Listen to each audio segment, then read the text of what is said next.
What's up, Ice Urban Combat fam? So, what we're gonna do tonight is a little bit of blade to blade training, okay? I don't wanna spend the time on this video because all of you are so different in terms of your experience and your training and your exposure to this stuff. I'm not gonna spend a ton of time, or really any time talking about the seriousness and the implications of blade training, but please don't hesitate to call me, email me, text me anytime, and I'm happy to go there with you if we've not already done that, you and I together in training. But keep in mind, we're talking extreme seriousness, okay? Anytime you train blade, whether it's empty hand versus edged weapon, or it's knife to knife, which we're gonna do now, where the attacker has a blade and I draw my own blade. In any case, you always wear protective eyewear, okay? And it's not just because you don't wanna get clipped by the tip of the blade or the butt of the blade, training blade, in the eye. It's also because we throw a lot of finger jabs and other tools at our partner, the person playing the role of the opponent, and we just don't want anybody getting an eye injury, okay? Also, you can see Patricia's right arm. I've put a forearm guard on her arm. This is not absolutely necessary, it's not required. I wear them all the time in training because I just do a lot of training, but I had her put it on just so it would be for my own peace of mind. She didn't want to wear it because she says she feels like it makes her kind of wimpy. She didn't want to wear it, but I just wanted to wear it because it makes me feel a little bit better. All right. If you need any information on getting eyewear, blades, forearm guards, whatever else, just hit me up and I'll help you out. Okay. In this video, all we're going to do is cover 3 different drills. All right. We're going to work cutting and trapping against the attacker's limb when they are coming at us with their own cuts. Okay. For those of you who do not know your Eskrima, tactical stick and blade training, we have a 5-angle system that we use. And the way that the angles work, you have a 1, you have a 2, you have a 3, you have a 4, and you have a 5. Okay. 1 through 4 are cutting, or in layman's terms, they're slashing motions. And the 5 is a thrust, or in layman's terms, a stabbing motion. All right. The numbers are to keep things simple for training purposes, for attack and for defense, but they have nothing to do with the target that you're hitting. It's all purely based on the angle at which the opponent's limb moves with the knife. So, for example, if I was attacking Patricia, I could have a high 1 angle to the neck, but I could have a low 1, hypothetically, to the knee. I'd never use it to the knee, but you see the point. It's not about the target, it's the angle.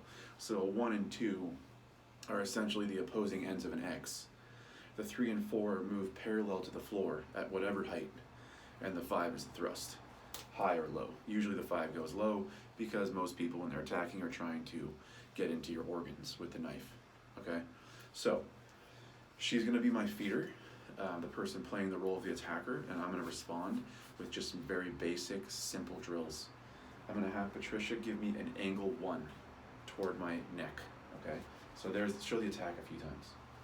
There, okay? Keep going. Good. Good, okay. So, because we're close range, I don't have the ability to move a lot with my footwork. I have to engage. And if that's the case, on the high 1, I'm gonna always trade, go ahead, my own cut for hers. So I'm gonna cut her wrist, her forearm or biceps. It's a little bit situationally depending. As I pox-sow with the other hand to clear the blade from my space, okay? So a few times, let's go about like half speed. So the blade's coming in, there's the attack. I'm gonna be here, okay? Pox-sow, sometimes it'll be your forearm, it's never gonna be perfect. The point is, I'm trying to move her knife away from me, okay? Away from me, while cutting and taking a piece or slowing down her limbs. Maybe you cut a tendon, muscles, whatever else, and they're not able to activate their blade arm as well as they could before. But the main thing is always defense. Let's be realistic. As much as we train for self-offense over self-defense, we have to be realistic and give ourselves the best chance of survival, especially considering this massive threat level of an edged weapon. All right, so that's the 1 to the neck. I want you guys just to kind of back up a little bit, pox out, and cut, okay? That's the 1. Now I'm gonna have her give me a 2 angle. So that's a 2 cut to the neck. We're keeping it high for now. All right, let's try it a few times. Good. Good, actually, switch sides. We went too long without switching sides. Okay, so the 2 again. Here's the 2 angle, right? Now, because of the angle of that, I want you guys to think kind of like a back fist was coming toward your face. It's very similar in the motion. There's a 2 angle. Let me take your blade. Give me a back fist, right? Again, so very similar. And because this particular cut and the motion of her arm, she shows me her entire forearm in doing so. See? So it makes more sense to have my live hand, my pox out hand in this case, and my cutting hand, my dead hand, my weapon hand, work simultaneously in a parallel manner on the same side of her arm. So very slow. So it will be here. Here's the cut. All right, let's do it a few times. Here. Okay, so I'm pox outing and I'm cutting at the same time.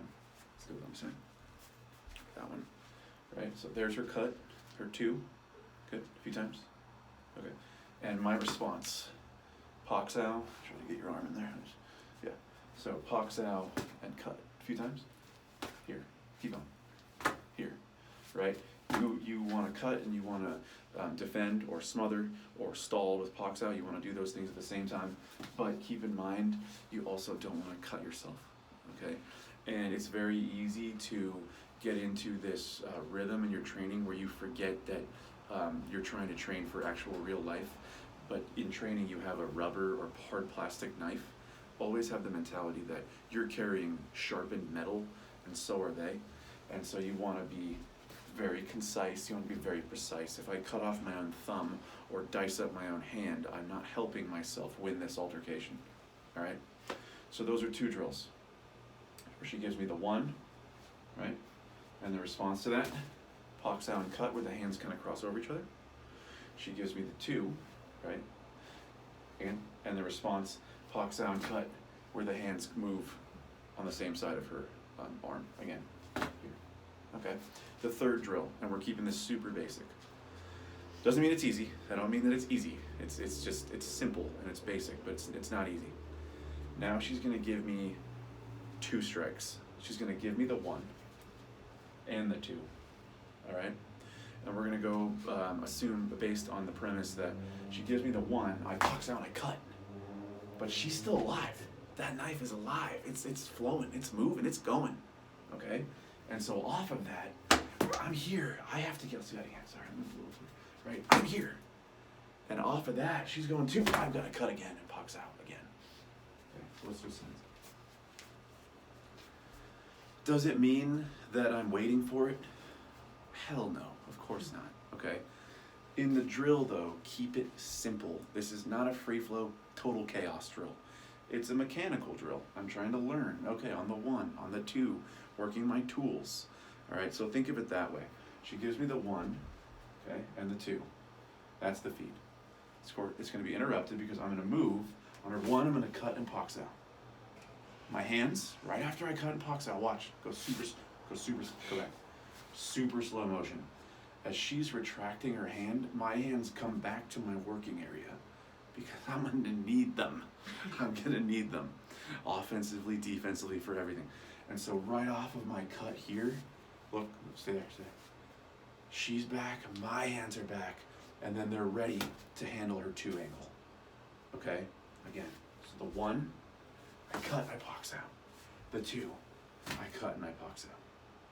Again, 1, the 2, okay? So, let's switch sides again.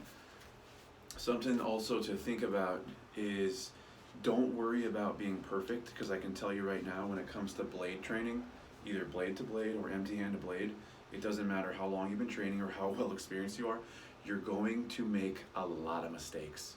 I do all the time. I've made probably 8 in this video.